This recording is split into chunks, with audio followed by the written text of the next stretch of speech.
Welcome back. I've got a review for a lesser known, that is until Vinegar Syndrome got a hold of this title, a lesser known slasher film from the 80s, and that is Vinegar Syndrome's release for Disconnected, 1984. It's got a great slipcover. The title is embossed here. Very nice slipcover. Vinegar Syndrome is doing a great job with their releases. This is a film that made its way on VHS and beta at the time, and then kind of disappeared into obscurity. Apparently Vinegar Syndrome really spent a lot of time pestering the director to do this release, and the film really just kind of sat on the shelf for a long time. The director is a guy named Gorman Betchard, and he's the writer, director, and then the producer and actor. Actually, the actor, he played the cop in this, is Carmine Capablanco. He's a friend of Garmin. They, back in the 80s, they get basically almost right out of film school, they produced this film in Westbury, Connecticut, and they shot it out of their house. And then local settings. So the film really captures a point in time of Westbury, Connecticut. I think it's Westbury, Connecticut. Westchester? I think it's Westbury, Connecticut. It's Connecticut. The film stars a lady named Frances Raines, who is, interestingly enough, she is the grand niece of the famous actor that starred as Invisible Man and other Universal classic films, Claude Rains. Unfortunately, Frances really didn't inherit a lot of Claude's acting talent. She's not particularly good, and she did a couple of films and then I think vanished off and got married. But yeah, she goes between simultaneously not being able to deliver any kind of lines at all to sort of a half-hearted, very wooden acting. But it's a serviceable film. This is a low-budget indie slasher film from 1980s, early 80s. But it really feels more like a gritty grindhouse 70s film. It's got a very sleazy. It's a very sleazy film. It's much more of a grindhouse sleazy film than it is, to me, a slasher film. It's more like a Last House on the Left kind of a thing than it is a slasher film. It was filmed in 16 millimeter, and they never did blow it up to 35. But Vinegar Syndrome did a fantastic job on this release. The picture quality is excellent, but it still has the natural film grains. It looks great. The audio quality is fantastic. It's a 2K. I think it's a 2K scan.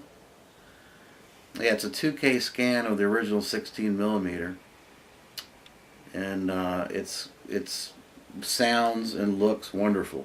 They did a great job on this. Now, just to kind of tell you my thoughts on this film. Frances, before I do that, I'm gonna go through the drive-in totals, a la Joe Bob Briggs.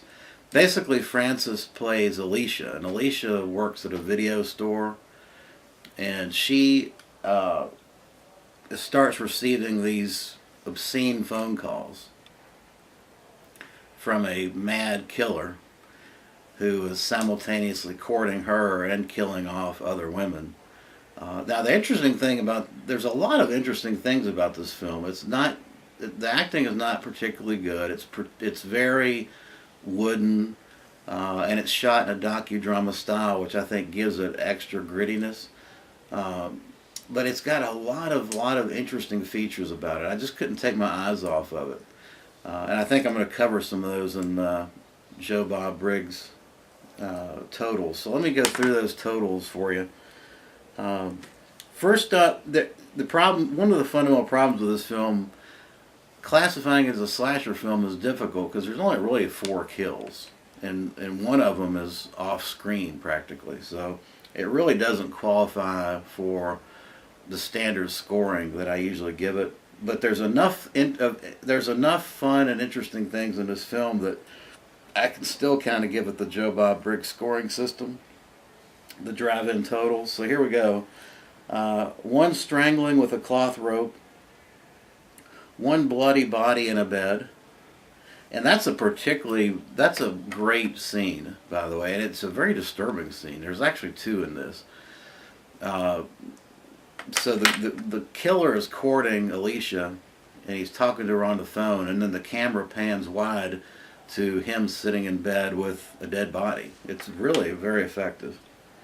There's a stabbing in the bed, which is really brutal. I mean, he first starts off stabbing her.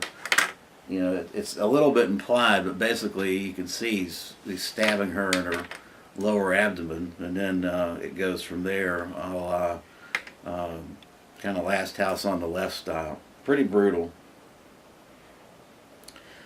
Some great music in this. I'm being facetious. There's, if you like early 80s Casios, if anybody out there had a Casio player, a little keyboard, and tried to make music, that's what you got here. Some of these songs are just unbelievable. One of them is called Bad Backseat Blonde. I gave it a point for, I don't know if it was the director or the actor's house or room, but the wood paneling is right out of the 70s. I give 1 point for Alicia's sister. Now, Alicia's twin sister in this, Barbara, gets killed by it's basically done off screen, but you see her. She gets points for being able to hold a blood squeegee and running her hand down this wall in this painting, this picture frame, and letting the blood run down. That's how you know she was getting killed. So, 1 point for Alicia's liquor of choice to get drunk, and that is gin. You know, if anybody's ever gotten drunk on gin, most people are put off of gin forever once you get drunk on it one time. Another great Casio special. The song is Death in Small Doses. Got to give them kudos for that song. You've got 4 sets of titties, and good looking ones too. Alicia, Frances Raines, she may not be able to act, but she was very, very good looking. And she also was in The Mutilator. She was the girl in the swimming pool scene in The Mutilator, and she was in Breeders. So she's nice to look at. I'm going to give a point for the obscene phone calls that sounds like someone took the Led Zeppelin Stairway to Heaven song and played it backwards. That's what it sounds like. Or a screeching cat. It sounds like a screeching cat. I'll also give a point for the black and white picture montage that was basically a homage to George Romero's Night of the Living Dead. I took a point away for the awful, god-awful Casio song, You Don't Love Me. So that's it. That's not a really, that's the list of the rundown of Joe Bob Briggs totals, and Drive-In Academy Award-winning nomination for Frances Raines, who inherited little to none of her relative Claude Rains' acting ability, but you know, she was very nice to look at. Now this release, there's an audio commentary track on this thing, and a booklet. Actually, the Blu-ray is in the player, but it's a Blu-ray DVD combo, and then you've got a little insert discussion about the film and how it kind of languished in obscurity for a long time until Vinegar Syndrome picked it up. It's got an audio commentary track with the director, who also is more famously known for the other Vinegar Syndrome release, and that is Psychos in Love. This commentary track with him and his friend, the guy that played the cop in this, is one of the most uninformative commentaries I've ever heard. It's really not very good.